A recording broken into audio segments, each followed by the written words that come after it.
Hello, and welcome to a new episode of Everstage's Go to Master Show Season 3. We converse with DevOps and GTM leaders from some of the most successful companies today and learn from their unique stories. Joining us today is Sara, Director of Sales Operations at Dialight. Thank you for being here today, Sara. Could you please share a little bit about yourself to our listeners? Yes, thanks for having me. I'm excited to be here. I'm currently the Director of Sales Operations at Dialight. It's a global LED company focused on hazardous and harsh environments. Think oil, gas, power gen, chemical processing, where failure isn't an option. Prior to that, I worked in electronic manufacturing, and I've been in sales operations for nearly a decade now. That's quite rich and also very diverse across in the kind of industries you come from. You had an interesting journey from marketing into sales ops leadership, which is not the typical path, right? We've seen people move from sales to sales operations leadership. Can you walk us through that path and some of the pivotal transitions that led you here? Sure. I probably have one of the most non-traditional. Like, I didn't go to school and think, "Hey, I wanna work in sales ops." I actually started as a front-end manager at Target, super chaotic, managing mass amounts of people, just crazy, and I realized quickly retail was not for me. That's when I moved into marketing and PR for a professional motocross team. Super fast, super fun. I did everything from editing brochures to editing, content that was gonna be, ads and then setting up for race shows. It was a lot of fun and definitely learned a lot, but it was time for a change when I outgrew that role, and I thought I wanted to go into healthcare. I thought I'd be stable. It just seemed like that was something that could be a long-term plan for me, but when I got into it for marketing for a large healthcare firm, I realized it wasn't what I wanted. It was very slow to adopt. So I moved into a software company, which was a startup, really great, really fun, but again, I felt like I capped out and I was missing something. And that's when I fell into electronic manufacturing. And that's where things really clicked. I fell in love with the pace. It was always changing, customer needs were evolving. It was a constant problem solving, and there's a new fire every day. Yeah, of course, you put off a lot of fire. End of the day, you ensure nothing breaks, and that's not easy, Right. right? So it's a lot of people, a lot of process, a lot of systems all together. And you've led sales and marketing operations across vastly different industries, from defense to automotive to healthcare. How do you approach adapting your strategies when moving between such diverse sectors? Because you mentioned each of these are unique, and you had a bunch of learnings from each of these as well. So how do you ensure you kind of adapt when moving between such diverse sectors? Honestly, it's one of the things I probably love most is that I get to jump into these new careers and industries and kind of figure out how I can bring value quickly. And what I've learned is while the products, the regulations, and customer expectations might change from industry to industry, the operational fundamentals stay fairly consistent. So, my first step is always to listen and learn.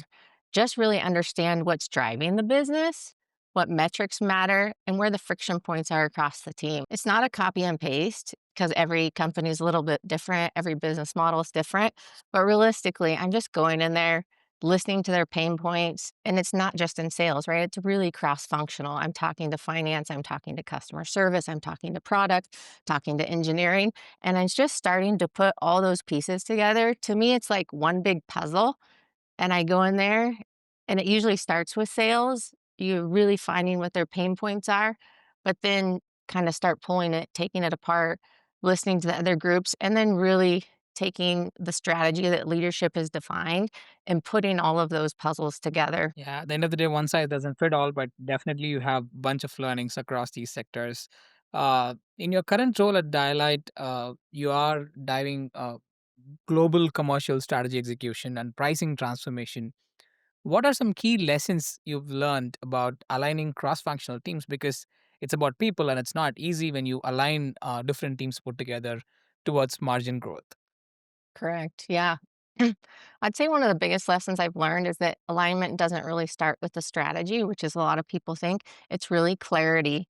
You can't expect the cross functional teams to row in that same direction if everybody has a different definition of success. So, margin growth in particular can mean different things to sales, finance, operations, and customer service. So the first step is always getting everybody on the same page of really defining it, understanding it. How are we going to measure it? And what trade offs is each person willing to take to drive to that same goal? The second lesson is that data is powerful, but only if your team trusts it. If nobody trusts the data, you're going to have a lot of friction points and you're going to butt heads with a lot of people. So it's really going in there, getting them to trust you and showing them that the data is accurate and cleaning it up, right? Um, a lot of times the data is just a mess because everybody's been using it their own way and they've all had different definitions of it. So it's just a lot of work, cleanup. Yeah, alignment starts with clarity. That's a solid take for sure, Sarah. What makes sales ops unique in the electronics and manufacturing industry compared to software or a SaaS company at this point of time? What are some misconceptions about the role in your space? Man. So when I worked in SaaS, it's funny, I actually wasn't in sales ops, but when I look back at my role there, I was in marketing. And one of the biggest things that I did was I worked with the customer advisory board. So we would take our top customers from regions and kind of pull them together and have these 2-day long intensive, sit downs of what are your pain points? And if you had a magic 8 ball, what do you wish we could do for you? And we kind of gather all of that information and we take it back to the product team and work through like how are we going to solve this for the customer and what's going to bring us the most value across the organization. So when I look back into that, that was right kind of where I was starting this cross-functional collaboration and at the beginning of my sales ops introduction. And that's where I was actually introduced to Salesforce, which kind of like I would say, like, kicked off the sales operations really because that was where I got my hands into the data and could really start proving to people and showing them, like, this is what it's showing. Um, but the bulk of my career of sales operations was in electronic manufacturing, and I'm still in manufacturing just now with industrial LED lighting. And I can say it's completely different. Manufacturing, we're just not focused on just the sales execution, right? We're dealing with complex quoting, long lead times, channel partners, physical inventory, completely different ball game. The role demands a much deeper operational lens. Decisions are impacting production, delivery, timelines, margin. It's really like one giant mess, basically, that you're dealing with, and you're trying to put clarity in the chaos. Yeah, it seems like you're having a lot of fun with all the chaos and the clarity that you're bringing in. I'm sure you are anticipating this question. Everyone is talking about AI. What role do you think AI will realistically play in sales ops? And what, where are you most curious or cautious, especially in an industry like yours? Yeah. I think AI can definitely play a bigger role in sales ops. Where I see the most immediate value right now is streamlining repetitive tasks, right? I'm summarizing pipelines, cleaning up data, drafting follow up communications. Those are all time consuming pieces that AI can handle quickly, which frees me up for other things. But a big part of my role, I just don't think AI can replicate. It's the FaceTime with the teams, digging into the pain points across sales, customer service, finance, and just that human layer understanding the context, navigating the personalities, and building the trust. I mean, I would say a large percentage of my daily activities, especially in the beginning, is really building trust across all of the teams so that when I come to the table with an idea, they're going to buy into it. And when I say it's very much not a me thing, it's really breaking down the silos and it's a group effort to get everybody on board and rowing that same way. It's not a I'm working by myself. Are there any specific resources, books, or podcasts that you would recommend for someone looking to scale their career in sales operations? For sure. I mean, the biggest thing I'd say in sales operations is just asking questions and being willing to dig into the messy part of the business. But as far as books, there's one book that I always look back on and I always find it funny. It's in my audio. It's Never Split the Difference by Chris Voss. It's technically a negotiation book, but it's really about listening and reading between the lines and navigating those difficult conversations, which show up more in sales ops than people probably realize. But the biggest thing is the is really just getting close to their departments. Sales ops sits at the intersection of a lot of moving parts. So, the more you understand how each one works, the more effective you'll be. Three key pieces of advice you would like to share with our listeners who aspire to excel in the field of sales operations? Three key. Okay. Just get curious about the entire business, not just sales. Sales ops, a lot of people think it just sits in sales, but realistically, it's across the whole organization.